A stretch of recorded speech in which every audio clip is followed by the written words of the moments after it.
வீட்டில் விளக்கேற்றி வைக்கணும். ஒரு விளக்குக்கு என்னென்ன தேவை சொல்லுங்க பார்க்கலாம். 3 தேவை இருக்குது. என்னென்ன? எண்ணெய், திரி, தீ. விளக்கு தான் நம்ம மனசு. நீ கரெக்டு தான். அந்த மண் விளக்கு என்ன? மனசு. அதை அங்கே தான் ஏற்ற சொல்கிறாரு. ஏற்ற சொல்லும் பொழுது 3 தேவை. எண்ணெய், திரி, தீ. ரைட்டுங்களா? ஏன் தேவன் உங்களை ஆலயம்னு சொன்னார்னா, அந்த ஆலயத்துக்குள்ள அது எல்லாம் கிறிஸ்தவத்தில் என்னமோ ஹிந்து பழக்கம் எல்லாம் விட்டுட்டோம். ஆனால் ஏன் ஆலயத்துக்குள்ளே ஏற்றோம்னா, தேவன் சொல்கிறார் ஆலயம்ங்கிறது கையில் கட்டினது விட்டுடு, ஆனால் நீங்களே என்னுடைய தேவாலயம், அங்கே நீங்கள் விளக்கேற்றுங்க அப்படிங்கிறாரு. விளக்கேற்றுங்க அப்படின்னோடனே இவங்கெல்லாம் விளக்கேற்றிட்டாங்க. ஆனால் நமக்கு ஆவிக்குரிய ஒரு அர்த்தம் இருக்குது. எப்படிங்க? ஆவிக்குரிய அர்த்தம். ஏன்னா நம்ம புதிய ஏற்பாட்டு காலத்தின் மக்கள். நமக்கு ஒரு ஆவியில் என்ன அர்த்தம் கொள்ளணுமோ அதான் கொள்ளணும். இப்போ இவங்க என்ன பண்ணிட்டாங்க? பழைய ஏற்பாட்டின் காலத்து மக்கள் அவங்க மாம்சத்தில் என்ன செய்ய முடியுமோ செஞ்சுட்டாங்க. போனாங்க, ஒரு விளக்கு செஞ்சாங்க, போட்டாங்க, எல்லாம் போட்டாங்க, பண்ணாங்க. ஆனால் புதிய ஏற்பாட்டுக்குள்ளே வரும்பொழுது மாம்சத்தில் எதுவுமே இல்லை, எல்லாமே ஆவியில். ஆமென் சொல்லுங்க பார்க்கலாம். சரி, ரைட். என்னென்ன வேணும்? மறுபடியும் சத்தமாக சொல்லுங்க. என்னென்ன வேணும்? வெளியில. சரி, இந்த பாதி சொல்லுங்க. என்னென்ன வேணும்? நீங்க சொல்லுங்க. இப்ப எல்லாரும் சேர்ந்து ஒன்று செய்வோமா? தனித்தனியா சொல்லாம சேர்ந்த மாதிரி சொல்லுங்க. அந்த நிறுத்தாம கண்டினியூவா சொல்லுங்க. ஒரே வார்த்தையா சொல்லுங்க. 3ஐயும். என்னதுங்க? என்ன திருத்தி.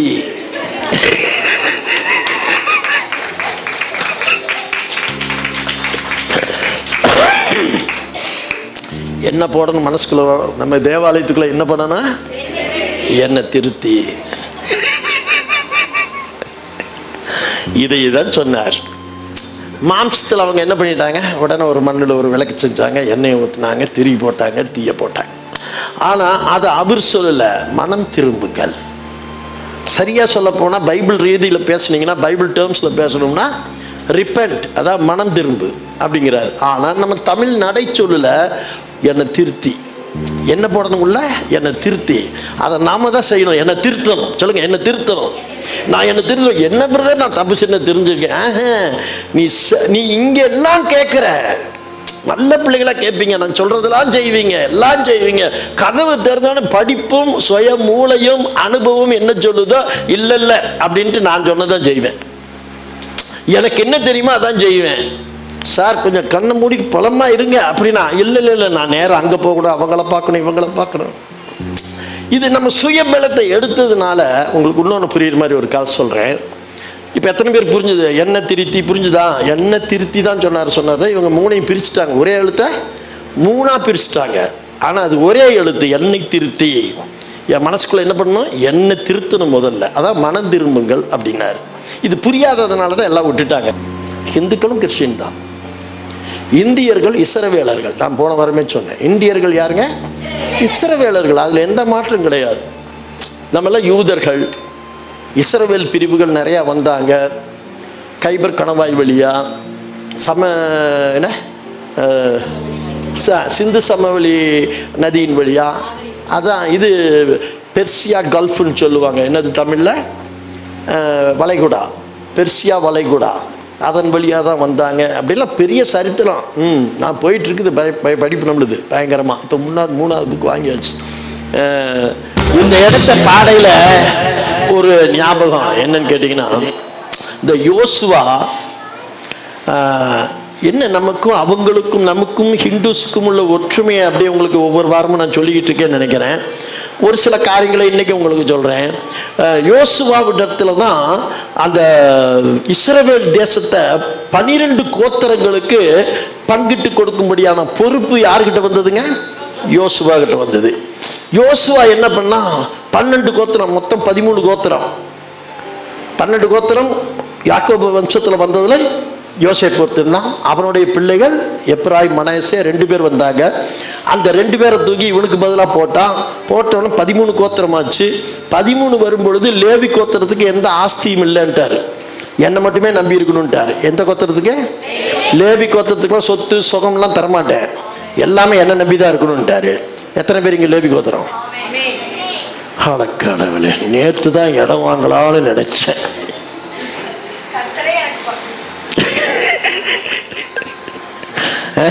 அப்படி 12 கோத்திரம் ஆகி போச்சு. மறுபடியும் 12 கோத்திரம் ஒரு போய் யோசுவா இந்த 12 கோத்திரத்துக்கு பிரிச்சு கொடுக்குறான். 12 கோத்திரத்துக்கு சரியா பிரிச்சு கொடுக்குறான். இந்த 12 கோத்திரத்துக்கு பிரிச்சு கொடுத்த நிகழ்வுனா என்ன? நிகழ்வுனா என்ன? நிகழ்வுனா என்ன? தூங்கிடக்கூடாது கண்ணை திறந்துட்டு. நிகழ்வுனா என்ன? நிகழ்ச்சி. நிகழ்வுனா என்ன? நிகழ்ச்சி. இந்த நிகழ்ச்சியை தான் அவங்க என்ன சொல்றாங்க தெரியுமா? அவங்க நான் யாரை சொல்றேன்? அங்க இருக்கிற கோயிலை சொல்றேன். அவங்க என்ன சொல்றாங்கன்னா கந்த புராணம்னு சொல்றாங்க. அவங்க என்ன சொல்றாங்க? கந்த புராணம் நாங்கள் ஒன்று படிக்கிறாங்கல்ல, அது என்ன தெரியுமா? யோசுவா பங்கிட்டு கொடுத்த கதையை தான் அவங்க கந்த புராணமா படிக்கிறாங்க, வேற ஒண்ணுமே கிடையாது. ஆதியாக முதல் யோசுவா வரை நம்ம படிக்கிறோம்ல, அதுதான் மகாபாரதம். நீங்க மகாபாரதத்தில் அப்படியே இருக்கும், அப்படியே எல்லாமே. மோசே அற்புதங்கள் செஞ்சான்ல, அது கிருஷ்ணர் செய்த அற்புதம் தான். கிருஷ்ணருக்கு மோசேவை தான் அவங்க கிருஷ்ணர்னு சொல்றாங்க. மோசே கூட இருந்தது யாரு? சரி, மோசேவோட தம்பிகள்லாம் யாரு? ஆரோனு, மிரியாம். மோசே, ஆரோன், மிரியாம். கிருஷ்ணர், பலராமன், திதியாரை. இவங்க நம்ம சொல்ற மோசேவை இவங்க கிருஷ்ணர்னு சொல்றாங்க. வேற ஒன்றும் பெரிய இதெல்லாம் கிடையாது. நந்தன் அப்படிங்கிற ஒருத்தன் இருக்கான் மகாபாரத்தில். அவன் யார்? வேற யாரும் இல்லை, ஆரோன் தான். சாரி, ஆமான். மொர்தெக்காய் யாரு? இந்தியாவில் சாணக்கியர்னு சொல்றீங்கல்ல, அவர் மொர்தெக்காய். யார் இந்த மொர்தெக்காய்? மொர்தெக்காயோ எங்களுக்கு தெரியாது, சாணக்கியர் வேறையாமா. இவர் எங்கே போயிட்டார் பாரு. யார் மொர்தெக்காய்? எஸ்தர். எஸ்தருக்கு இங்கே அவங்க புராணத்தில் என்ன பேர் தெரியுங்களா? மீரா. நம்ம தான் தமிழ் பொட்ட பிள்ளைகளுக்கு பேர் வைக்கிறோம்ல மீரான்னு சொல்லி, அந்த மீரா தான் நம்ம புஸ்தகத்தில் எஸ்தர். அவளுடைய கணவன் தான் சூரியகுப்தர். இவங்க பிறந்த பிள்ளை தான் நாம் அர்த்த சாஸ்தாங்கிறோம், அவங்க அர்த்த சஷ்டாங்கிறாங்க. அவன் தான் சந்திரகுப்த மௌரியர். சந்திரகுப்த மௌரியரும் அதாவது அர்த்தசஷ்டாவும் அதாவது எஸ்தருடைய மகன் அவங்களும் சாணக்கியராகிய யார்? சாணக்கியர், மொர்தெக்காயும் 2 பேர் இருந்தால் இந்த இந்தியாவே உருவாக்குனாங்க. அப்ப இந்த இந்தியா வெறும் மண்மேடு. இவங்க 2 பேர் தான் யூத கோத்திரங்களையும் இஸ்ரவேல் ஜனங்களையும் கொண்டு வந்து உள்ள சேர்த்தாங்க. அவங்க அங்கங்க பரவி அப்புறம் எல்லாம் மறந்துட்டாங்க. ஆண்டவர் செய்தது அது இதெல்லாம் மறந்துட்டு செவி வழி செய்தி எப்படிங்க? அப்படியே எப்பவோ கேட்ட கதைகள்லாம் இணைச்சு அவங்க அந்த கிரீடம்லாம் போட்டு ரதமெல்லாம் போட்டு பேரை மாற்றி அப்படியே போயிடுச்சு. அப்படிதான் அவங்க உருவாயிட்டாங்க. மகாபாரதம் தான் நம்ம புஸ்தகத்தில் யாத்திரையாம் புஸ்தகம். 5 புஸ்தகங்களை சொல்றோமோ இல்லையா? என்னென்ன? ஆதியாகமம். இதுதான் அவங்க பகவத்கீதைன்னு சொல்றாங்க. அவங்க இதுல எதுங்க? பகவத்கீதை. நான் அதையும் அதுல ஒரு சின்ன குறிப்பு கொடுத்ததாங்க, எல்லாம் படிச்சு பார்த்தேன். பகவத்கீதை. இதை விட இந்த பகவத்கீதை எதை சொல்றாங்க தெரியுங்களா? யஜுர்வேதம், சாமவேதம், ரிக்வேதம் 3 இருக்குங்களா? இந்த 3 இணைக்கிற புஸ்தகம் தான் பகவத்கீதையா வந்து முடியுது. நிறைய ஆதாரங்கள் இருக்குது. நான் 2-3 ஆராய்ச்சியாளர்களுடைய புக்கை படிச்சு பார்த்துட்டேன். கொஞ்சம் வித்தியாசம், ஆனால் ஏறத்தாழ உண்மை. இப்போ இவங்க என்ன பண்ணிட்டாங்க? பாதி உண்மை பாதி கற்பனை. அப்படிதான் அவங்க கதைகள் உருவாயிடுச்சு. இந்த மகாபலின்னு ஒன்று சொல்லுவாங்க தெரியுங்களா? கேரளாவில் ஒரு திருவிழா மகாபலி, அதுக்கு பேர் தான் ஓணம் கொண்டாடுறது. அந்த மகாபலி யாருடைய பேர் தெரியுங்களா? நம்ம சவுல் ராஜாவுடைய பேர். சவுலை அவர்கள் கொண்டாடினாங்க. மகாபலிங்கிற திருவிழா அதான் ஓணம்னு மாறிச்சு. அதை அவங்க கொண்டாடுறாங்க. ஏன் தெரியுங்களா? சவுல் வந்து பென்யமின் கோத்திரத்தை சேர்ந்தவன். கேரளா முழுவதும் பென்யமின் கோத்திரத்தை சேர்ந்தவர்கள். அதனால அவர்கள் சவுலை தான் கொண்டாடினாங்க. நாம தான் தெரியும், ஆமான் தூக்கிலிட்டப்பட்டான். அப்போ யூதர்கள்லாம் தப்பிச்சிட்டோங்கிற சந்தோஷத்தில் கொண்டாடினாங்க. 127 நாடுகள். அது என்னென்ன நாடுகள்? பெர்சியா முதல் எத்தியோப்பியா வரை 127 நாடுகள் யூதர்கள் தங்கள் விடுதலைக்காக கொண்டாடி எல்லா விசேஷங்களை கொண்டாடினார்கள். அந்த விசேஷத்தை தான் பூரிம் அப்படின்னு சொல்லுவாங்க. அதை தான் இன்னைக்கு தீபாவளின்னு சொல்கிறாங்க. வேற நம்ம அவங்க யாரும் வித்தியாசம்லாம் கிடையாது. அப்படி பார்க்க போகல, எல்லாருமே கர்த்தர் ஒருவர் தான் தெய்வம். அவரு தான் படைப்பினால். அவங்க ஸ்டேட்ல அவங்க ஒரு பேர் வச்சுட்டாங்க. இயேசுவை ஐயப்பனா கேரளாவில் கொண்டாடுறாங்க. அது இயேசுவை தான். அவருடைய பிறப்பின் ரகசியத்தை பாருங்க. நான் ஐயப்பனை எடுத்து படிச்சு பார்த்தேன். அவருடைய பிறப்பையும் பாருங்க, இயேசுடைய பிறப்பையும் பாருங்க, எல்லாம் ஒன்றா தான் வரும். உள்ள அவங்கவுங்க கோத்திரத்துக்கு தகுந்த மாதிரி எல்லாம் மாத்திட்டாங்க. இதை விட ஒரு இடத்துல யோசுவா மரணமடைய போறான். எல்லாத்தையும் கூப்பிடுறான். நான் பைபிள் கூட சேர்ந்து இதையும் படிச்சுட்டே இருக்கேன். எல்லாத்தையும் கூப்பிடுறான். கூப்பிட்டு பார்ப்பா, ஒழுக்கமா இருங்கப்பா, ஆண்டவரை விடாதீங்கப்பா, வேட்டு சொல்லலாம் எடுத்து படிச்சுங்கப்பா, எல்லாம் அறிவுரை சொல்றாரு. சொன்ன பொழுது அங்கிருந்த ஜனங்கள் அப்படின்னு சொல்லிட்டு என்ன சொன்னாங்க? ஓம் அப்படின்னாங்களா? அதனால ஓம்னா ஆமேன்னாங்களாம். அன்றைக்கு அதுக்கு ஆமேன் இல்லை. அன்றைக்கு சான்ஸ்கிரிட் சமஸ்கிருத வார்த்தை. சமஸ்கிருதமே எங்கிருந்து வந்துச்சு தெரியுங்களா? எஜுர்சாமருக்கு வேதம் உருவாகும் பொழுது ஏற்பட்டதுதான் சமஸ்கிருதம். அதுல ஆம் இல்லையாமா, ஓம் தானாமா. இன்றைக்கும் ஸ்ரீலங்கா கிறிஸ்தவர்கள் ஆம் என்று சொல்ல மாட்டாங்க, ஓம் என்று தான் சொல்லுவாங்க. என்னடா அது வேடிக்கையா இருக்கு. கல்லுகள் எடுத்துடாதீங்க. அது இதை விட இன்னொரு கிளாஸ் ஒன்று படிச்சுட்டு இருக்கேன். எல்லாம் தெரிஞ்சுக்கணுமா. யோவான் ஸ்நானன் இயேசுவுக்கு பெரிய துரோகமே பண்ணியிருக்காராமா. என்னையா துரோகம்னா உன்னை அனுப்பிச்சது எதுக்குன்னு கேட்டாராம். நான் வரேன்னு சொல்றதுக்கு தான் உன்னை அனுப்பிச்சேன். நீயே ஜெயில இருந்து என்ன கேட்டேன்? வர்றது நீ தானே, வர வேண்டியவர் யாரையாவது இருக்கான். அல்றாப்படுவா. ராஜ சிங்காசனத்துல வேற 2 பேர் பேசிட்டு இருக்காங்க. நீ தானே உட்காந்து பேசி, நீ ஏன்டா போகலன்னாக்கா எனக்கு பயமா இருந்ததுன்னாராமா. அப்ப நீ அதுக்கு தான் வந்தியா? அப்பேற்பட்ட துரோகம் செஞ்சாருன்னு ஒரு சில சரித்திர கதைகள். அல்லையா? ஆனால் எல்லாம் உண்மைதான். நம்ம மேலோப்புல படிச்சிருக்கிறோம். நான் கொஞ்சம் ஆழமா போய் பார்க்குறேன். பார்க்கும்போது அங்கதான் என்னடா சரித்திரம்னு தெரியுது. இப்போ மேலோப்புல பார்க்கும்போது எங்கிட்ட ஐயோ இந்த குடும்பம் என்னோட நல்ல குடும்பம்னு நினைச்சோம். உள்ளூரை போய் பார்த்தாலும் தெரிஞ்சது அவங்கள போட்டு தள்ளிட்டு உட்காந்துருக்கீங்க. அந்த மாதிரி இருக்குது. அல்லேலூயா. ஸோ நீங்க பயப்படாதீர்கள். அல்லேலூயா. உங்களுக்கு வழி திறக்கும். கவலையப்படாதீங்க. நான் ஜூம் மீட்டிங்கில் ஜெபம் பண்ணும்போது கர்த்தர் எனக்கு கொடுத்த வெளிப்பாடு அதுதான். கலங்காது, உனக்கு கரங்கள் வாய்க்க செய்யும். இது நீ கலங்குற நேரம் அல்ல, வேதம் வாசிக்கிற நேரம். சாப்பாட்டுக்கு எவ்வளவு பரவாயில்ல, கடனா வாங்கி சரி, எல்லாவற்றையும் மறக்க செய்கிற தேவன். தாவீது எல்லாத்தையும் இழந்தான். இங்க தனியா தாவீதை மட்டும் படிச்சு பாருங்க. எல்லாத்தையும் இழந்தாலமா, எல்லாத்தையும் இழந்து வெறுமையா நிக்கிறப்ப கூட சொன்னானமா, என் கண்கள் கர்த்தரை நோக்கி பார்க்குன்னு சொன்னானாமா. என் கரங்கள் அவரையே காத்து நிற்கும் சொன்னா. அவன் தான் சொல்றான், மான்கள் என்ன சொல்லுவான், நீரோடையில காத்திருக்கிறது போல நான் காத்திருக்கேன். அப்ப சோத்துக்கே வழி இல்லை. இன்னும் சொல்றான்ல, தன் வேலைக்கன் தன் எஜமானுடைய கரங்களை நோக்கி பார்க்கிறது போல உங்களை பார்த்தா ஆண்டவரேங்கிறான. இந்த நேரத்தில் எனக்கு இப்போ வெளிப்பாடு சொல்லுது, நீங்க சங்கீதம் புஸ்தகத்தை ஒரு 2 தடவை முடிங்க இந்த நாட்கள்ல. அப்ப தெரியும் உங்களுக்கு ஜெபம் பண்றதுதான் என்ன. அல்லேலூயா. வழி திறக்கும், அதிசயம் நடந்திடுமே, செங்கடலோ பிளந்த வழிவிடுமே. வழி திறக்கும், அதிசயம் நடந்திடுமே, செங்கடலோ பிளந்த வழிவிடுமே. தடைகள் எல்லாம் தகர்ந்து போகுமே. ஆமென். இடர்கள் எல்லாம் இன்றே மறைந்திடுமே. தடைகள் எல்லாம் தகர்ந்து போகுமே.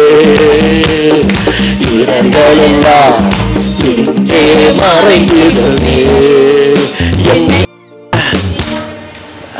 எத்தனை பேருக்கு புத்தர் தெரியும்?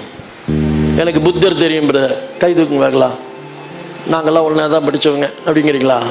புத்தர் யார்கிட்ட? புத்தர் அவருக்கு பேர் என்ன? இப்போ முழு பேர் கையை தட்டுங்க. அவருக்கு காலேஜில் படித்து போட்டு நம்ம கலக்கிட்டு இருக்காரு.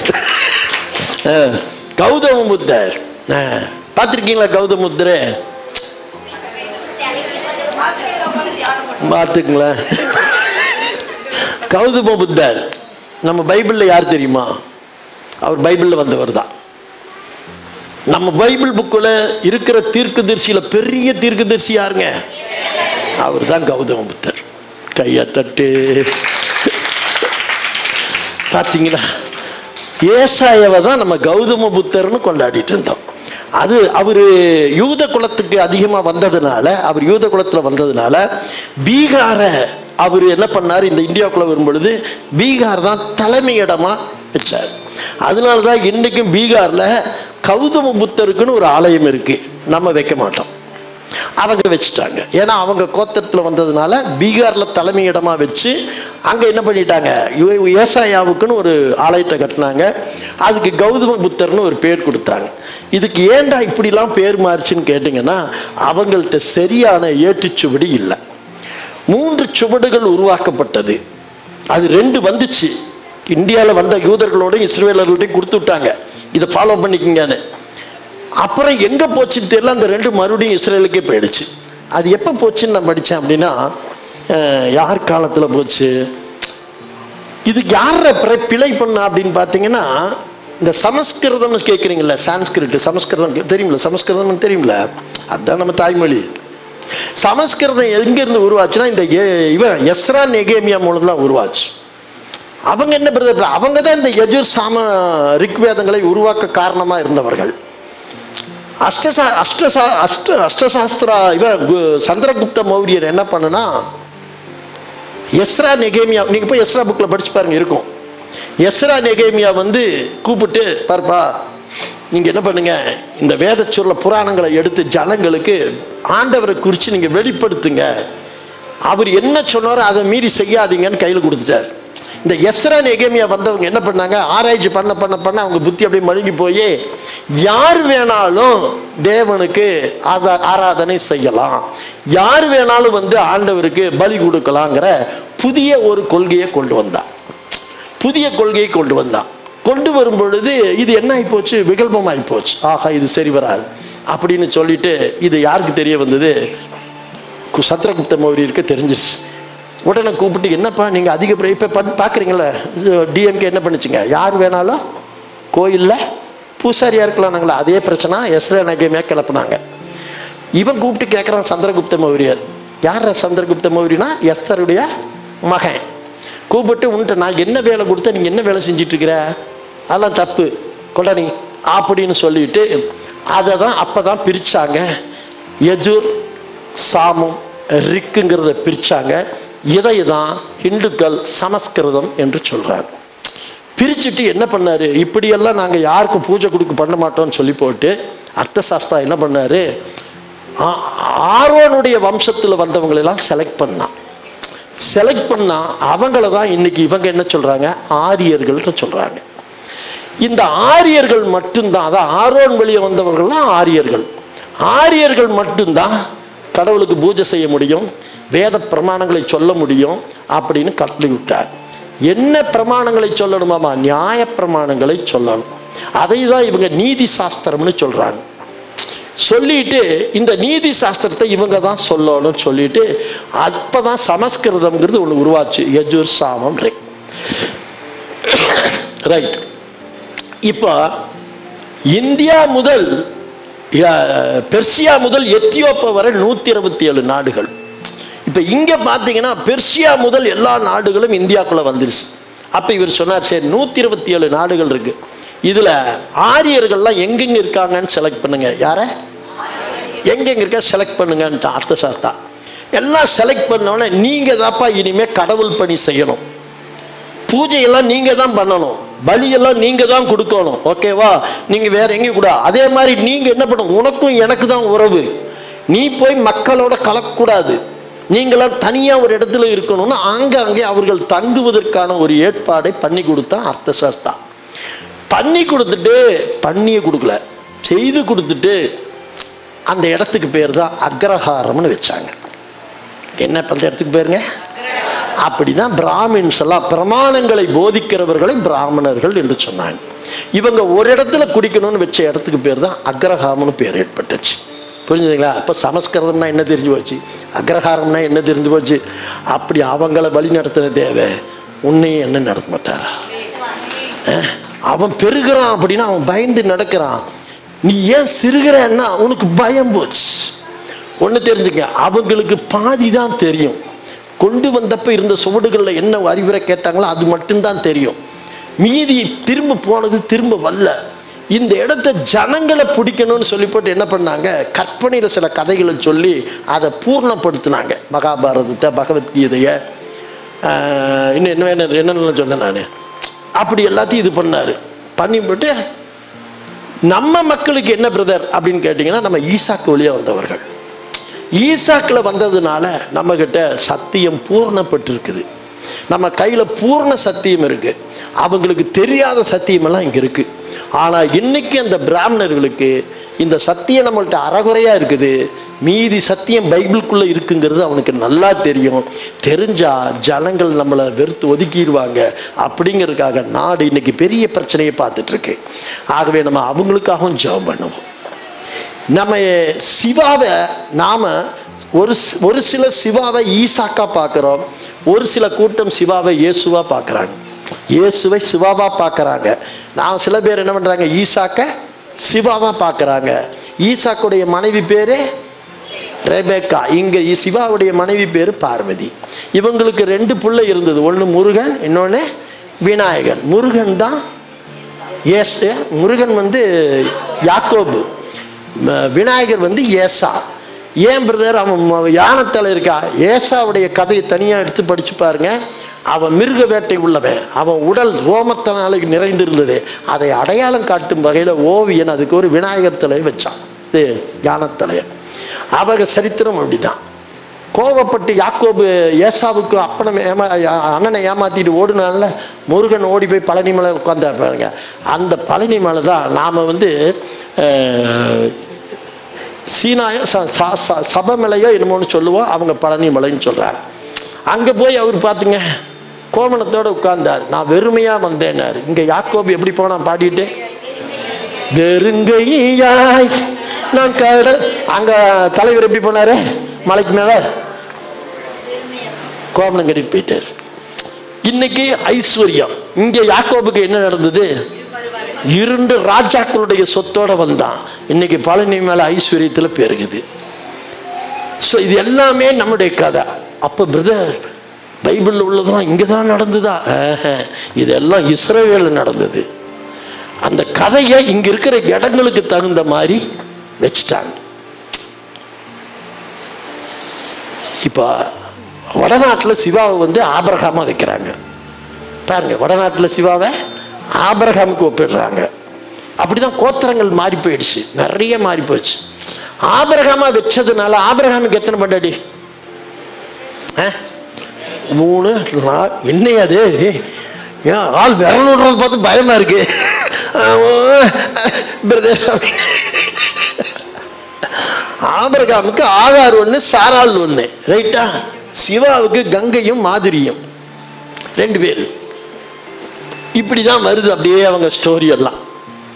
கங்கை ஒரு மனைவியா கொடுத்தாரு. அப்புறம் மறுபடியும் பார்த்தா சரஸ்வதி கரெக்டா? நீங்க படிச்சிருக்கீங்களா அந்த கதையெல்லாம்? சரஸ்வதி கங்கை மாதிரி 3 பேர் இருந்தாங்களா? அப்ப ஆபிரகாமுக்கு 3ஆம் பிரதர். ஆமா, கேத்துரால்.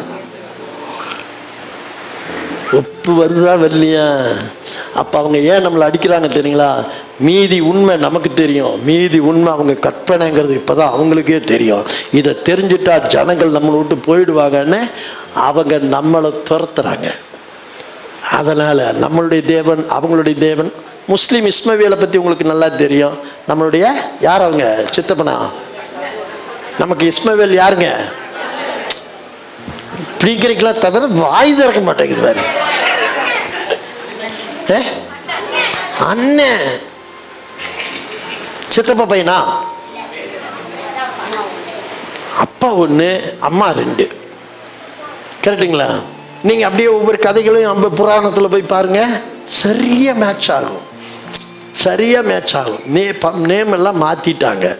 அதனால தான் கேரளாவில் இயேசுவை வழிபடுகிற நினைப்பில் அவங்க ஐயப்பனை வழிபடுறாங்க. இங்கே சிவான்னு சொல்கிறோம் இயேசுவை, கேரளாவில் ஐயப்பன்னு சொல்கிறாங்க.